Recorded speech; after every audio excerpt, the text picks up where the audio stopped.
Welcome back to Joe Stunner Boxing. Over the weekend being the 25th of November, Saturday, there will be a very good card from America, stacked actually. You got the return of Jamel Charlo, Subriel Matias is fighting, but the headline fight is going to be a very intriguing super middleweight contest between David Benavidez and Demetrius Andrade. And Benavidez and Andrade are both undefeated. Benavidez is 27 wins, no draws, no defeats, no defeats, no draws. 23 of his wins are by KO or TKO, whereas Andrade, 32 wins, 19 KOs, no draws, no defeats. So this is a real clash of people who don't know how to lose. And I think this is a really intriguing fight. Now, we're talking super middleweight, and Benavidez, if you look at his career, he's 26 now. He's an orthodox fighter, 6'2", so he's quite tall for the weight. He's really at times looked very, very imposing. I mean, last year he smashed to bits David Lemieux in only 3 rounds and ended his career, which you can say, well, Lemieux was never a super middleweight, absolutely correct, he wasn't. But it was the manner in which Benavidez went about his work. He was incredibly strong, walked forward, put a horrific amount of pressure on Lemieux, who fought like a demon, fought back and got floored and got up, and But no, he just didn't have the size or the power or the technique to deal with the onrushing, relentless barrage from Benavidez. And then he followed that up earlier this year, back in March, with a unanimous decision over Caleb Plant. And it was, the scorecards were, I think, 116, 112, there might have been a 115, 113. It was weird because although Plant won early rounds, in the second half of the fight, again, Benavidez's pressure was just too much. He was so imposing, and he just beat the hell out of Plant. I mean, Plant was as game as they come. I mean, he really was. Terrifically courageous performance. But Benavidez kind of ground him down and slowed him down, and it wasn't entirely unlike what Canelo did to Plant, although Canelo was a bit more clinical. You got the impression that as the rounds were going on that Canelo was winning the fight, clearly, very clearly. Whereas with Benavidez, it was a bit more touch and go, and I think the cards reflected that. But you still got the impression that over 12 rounds he was eventually going to catch up with Plant, and I think Plant did well to last the distance. Now that was early this year. He had that one fight against Lemieux in 2022. In 2021, he had fights against Ronald Ellis and Kyrone Davies, which were a 11th round TKO and a 7th round KO, respectively. And if you go back to sort of 2019, when he beat Anthony Durrell, he knocked him out in 9 rounds. I mean, you're talking 6 fights in 4 years. It's probably true that Benavidez could have been busier. I mean, he's champion. He's been WBC. Well, he was WBC super middleweight champ as far back as 2019. Or actually, before that, I think it was probably about 2017. He first won the title. So he's been there is an air of him treading water. He could have been busier. He could have had some more signature fights. He's fought, reasonable opposition. But there again, he's only 26.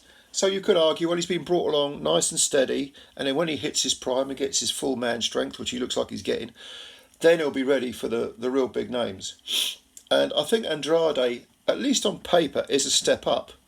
But with Andrade, you've also got to bear in mind that he started his career as a super welterweight, won a title, a WBO title. He's 35 now. He's 6 foot tall, so he's still, reasonable height for a super middle. But is he really a super middleweight? Because if you want to talk about lack of activity, I mean, Andrade had a fight earlier this year, back in January, against Damon Nicholson, and he won a unanimous 10-round decision. And that was at super middle. But prior to that, he didn't fight in 2022 at all. In 2021, he fought Jason Quigley, stopped him in 2 rounds, and he also went the distance with Liam Williams, flooring Williams early, but Williams kind of crept back into it, even though Andrade won very, very wide. Certainly on the cards, it was a wide winner. Nevertheless, Williams was creeping back into the fight, and that's a criticism against Andrade in the past. He kind of lets people go more rounds than they should. I mean, Luke Keeler in 2020, he went 9 rounds, and Luke's a decent level fighter. You'd call him maybe a European level, but I wouldn't call him world class.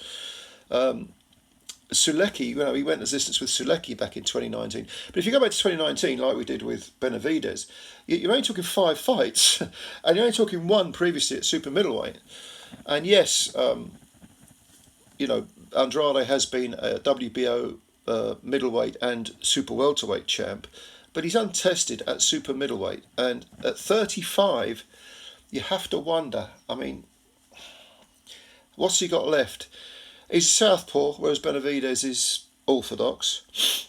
Can Andrade, does he have enough physical strength and enough pop to his punches to contain Benavidez for 12 rounds? Andrade, strangely, can start fast.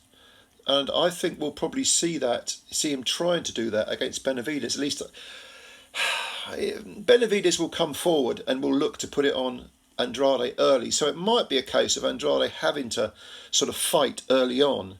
It's kind of like when this is perhaps don't get me wrong. I'm not comparing these 2 fights, but when Muhammad Ali fought George Foreman, everyone thought he would be running or holding in the opening round. And no. He stood there and he exchanged punches and he used his speed and he beat Foreman to the punch just to say, I'm here and you're not walking through me. And I wonder if Andrade might have to do the same thing with Benavidez. Benavidez can start very, very slowly. So if I was Andrade, I would jump on him early. I wouldn't use up. You've got to pace yourself for 36 minutes. But I see Andrade at least trying to get the respect of Benavidez. At least send him the message: I've got something for you if you're going to try and walk in the front door. Benavidez, I think, after 6 rounds might be behind in the fight. But it will be one of those fights where even though he might be losing rounds, you get the impression he might be winning the fight. I can see him shipping some punishment, but I can see him gradually, certainly from rounds maybe 6, 7, 8, begin to take over and hurting Andrade and slowing him down considerably and forcing him when he doesn't want to fight. And I think Andrade, once he slows down and he has to exchange punches against a naturally bigger, stronger man, will be using up gulps of energy that at a rate of knots that he doesn't really fancy, and the pace will get to him. And I think in probably the last third of the fight, maybe the last quarter of the fight, 10, 11, 12, I think we'll see Benavidez pouring it all over Andrade. I would expect Benavidez to win this fight, and I'm going to say a stoppage in the last third of the fight. So 9, 10, 11, 12, somewhere around that. I think Benavidez will stop Andrade. I think the middle rounds will be vital. He's going to have to slow down Andrade, sap his energy, Benavidez. That's going to be where he's got to do the biggest work. Obviously consistent early on, very consistent pressure, mental and physical, as we always say. But expect Andrade when he's fresh, to be able to stay out of trouble for the most part and win some rounds. But in the middle rounds, I think Benavidez, the pressure he's going to have to take him out. All right, Andrade's a southpaw, maybe fire lots of overhand rights. They say that against the southpaw, the right cross and the overhand right is the punch to go with. I think he's got to work the body. Never neglect the body. And I think this is imperative for Benavidez to sap on Andrade's energy with body work as well. And like I say, in the last third of the fight, I think Benavidez takes over and probably stops Andrade late. I'll go for a 10th, 11th round stoppage. Okay, so that's my prediction. Benavidez to stop Andrade in the last quarter of the fight. Let me know what your opinion is. Are you looking forward to the fight? Perhaps you disagree. You think Benavidez will lose. He'll be outsped by Andrade. Or what do you think about Andrade's age? 35, a bit inactive. Benavidez, do you think he's all he's cracked up to be? Let me know. Let me know what you think. You might think that Benavidez just blows Andrade out of the water. I mean, you tell me, and I'll answer your comments. Thank you as always for your time. Spread the word about Joe Stunner Boxing. If you can please just hit the subscribe button. That's a big old help. And also, hit the like button as well. Why not? Hit all the buttons you can see. What the hell? All right. Thanks for your time. I'll catch you later and bye for now.